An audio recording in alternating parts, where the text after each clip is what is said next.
31st night కి farm house book చేసుకుని friends తో ఎంజాయ్ చేయాలనుకుంటున్నారా? అయితే వెంటనే డోసే యాప్ ని డౌన్లోడ్ చేసుకుని బుక్ చేసుకోండి.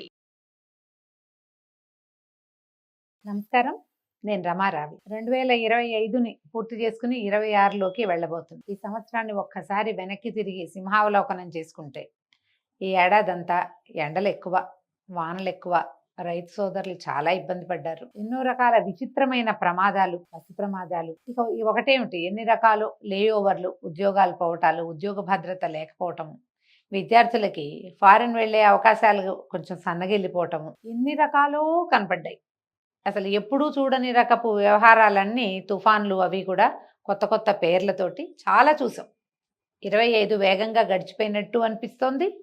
ఈ వేగంలో ఎన్నో వినాశనమైన వ్యవహారాలని మనం చూస్తూ ముందుకొచ్చేసాం.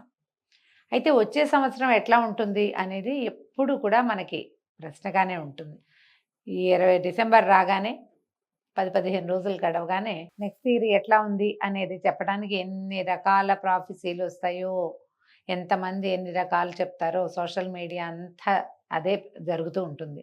పేపర్లలో, పుస్తకాలలో, పత్రికలలో, యూట్యూబ్లో, మా సుమన్ టీవీలో కూడా వచ్చే సంవత్సరం ఎవరెవరికి ఏ రాశుల వాళ్ళకి ఎలా ఉంటుంది, ద్వాదశ రాశుల వారికి ఉన్నటువంటి ఫలితాలు ఇవే మాట్లాడుకుంటూ ఉంటాం. అయితే ఈ ఫలితాలకి ఏముంది కానీ మనకి మనం ఆలోచించుకోవాలి ఎప్పటికప్పుడు. ఈ ఏడాది ఎదుర్కొన్నవి వచ్చే ఏడాది రాకూడదు. ఇందులో మానవ తప్పిదాలు ఏమున్నాయో వాటిని సరిచేసుకుందామనే ఆలోచనతోటి మనం ముందుకెళ్ళాలి. ప్రయాణాల్లో ప్రయాణ భద్రతను గురించి ఆలోచించాలి. వాతావరణంలో ఇన్ని రకాల మార్పులు వస్తుంటే దీనికి మనమేమైనా కారణమా అని ఆలోచించి వాటిని ఏమైనా మానవ తప్పిదాలు ఉంటే వాటిని సరిచేసుకోవాలి. ఉద్యోగాల్లో భద్రత లేదు. ఇప్పుడు వాతావరణానికి పెద్దగా మనం చేయగలిగేది ఏముండదు. అది ఎక్కడో మొదలుపెట్టి ఇక్కడికి వస్తుంది మన నెత్తి మీదకి. కనీసం మన ఉద్యోగాల వ్యవహారం వరకు మనం చేసుకోవచ్చు కదా. మన ఉద్యోగాల్లో కష్టపడి పనిచేసే ఆలోచన చేయాలి. ఉద్యోగాన్ని నిలబెట్టుకోవాలి. విద్యార్థులు మరింతగా ముందుకెళ్ళాలి, మరింత బాగా చదువుకోవాలి, దానికోసం ప్రయత్నం చేయాలి. విదేశీ వ్యవహారాలు కాకపోతే స్వదేశీ వ్యవహారంలో అయినా మనం సక్సెస్ అవ్వాలి. మన దేశ ప్రగతికి మనమే కారణం అవుతామని ఆలోచించుకుని అదేదో రాకపోతే టెన్షన్ పడి బాధపడకుండా ఇక్కడ ఉన్న అవకాశాలన్నింటినీ కూడా కైవసం చేసుకోవడానికి విద్యార్థులు ప్రయత్నం చేయాలి.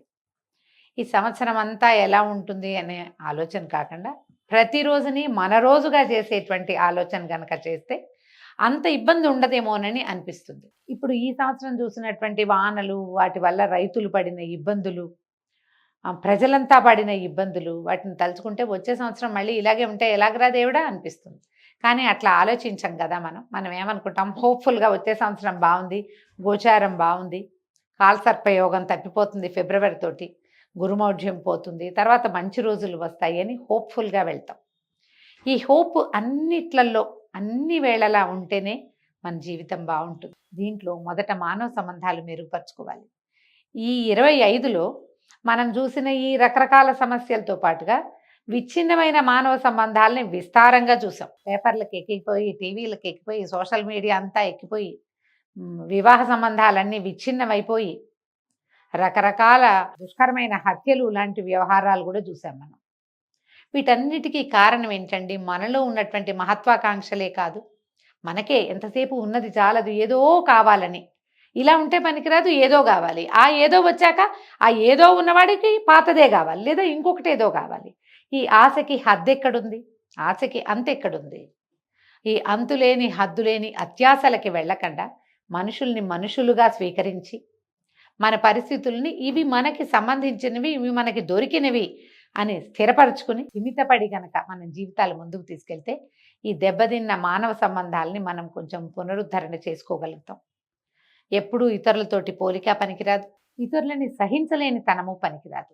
ఈ రెండే మన ఈ సమస్యలకి కారణం. కనీసం వచ్చే సంవత్సరమైనా ఈ రకమైన ఆలోచన విధానాన్ని మానుకుని సరైన ఆలోచనతోటి ముందుకెళ్దామని మనం ఒక నిశ్చయం చేసుకోవాలి. ఎవరైనా మామూలుగా నేను అందరినీ అడుగుతుంటాను, ఏమిటి న్యూ ఇయర్ అది ఏం నిశ్చయించుకున్నారు, ఈ సంవత్సరం ఏం నిర్ణయం చేసుకున్నారు, వచ్చే సంవత్సరం ఏం చేయాలనుకుంటున్నారు అని నేను చాలామంది పిల్లల్ని అడుగుతాను. నేను కూడా చెప్తుంటాను, ఈ సంవత్సరం ఇది చేయాలనుకుంటున్నాను.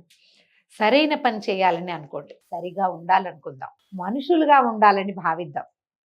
ఈ నిర్ణయానికి కనుక మనం వస్తే మనుషులైతే సరిగ్గా ప్రవర్తిస్తారు, సరిగ్గా ఆలోచిస్తారు, ఈ 2 ముఖ్యం కదా.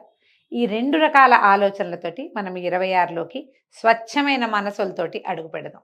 వారం రోజులది 10 రోజులు వచ్చేసరికి న్యూ ఇయర్ వచ్చేస్తుంది. ఒక పార్టీ చేసుకోవటమే కాదు, ప్రతిరోజు పార్టీలాగా ఉండాలి, ప్రతిరోజు సంతోషంగా ఉండాలంటే ఏం చేయాలో ఆలోచించి పెట్టుకుంటే ఇవాల్టి నుంచి మనం వేసే అడుగు సంతోషకరమైన ఆరోగ్యకరమైన అడుగుగా పరిణమించడానికి అవకాశం ఉంది. ఆలోచించి ముందుకెళ్దాం. ఇందులో మనతో పాటు మన సమాజం, కుటుంబ సమాజం, మన స్నేహితులు, మనం ఉద్యోగంలో ఉంటే కనుక లేదా వ్యాపారంలో ఉంటే మన సంస్థలో మనతో పాటు పనిచేసేవాళ్ళు, మన కింద పనిచేసేవాళ్ళు, మనతో పని చేయించుకునేవాళ్ళు అందరూ కలిసికట్టుగా సంతోషంగా ఆనందంగా ధైర్యంగా ఒక మంచి సమాజాన్ని వైపుకి అడుగు వేద్దామని కనుక భావిస్తే ఈ వస్తున్నటువంటి సహజమైన వాటిని మనం ఎదుర్కోగలుగుతాం, అసహజమైన వాటిని మనం అసలు తీసేయగలుగుతాం. ఆలోచించి 26లోకి అడుగు పెట్టండి. రోజు ఆలోచిస్తుంటే మంచి ఆలోచనలే వస్తాయి. ఆలోచించండి. నమస్కారం.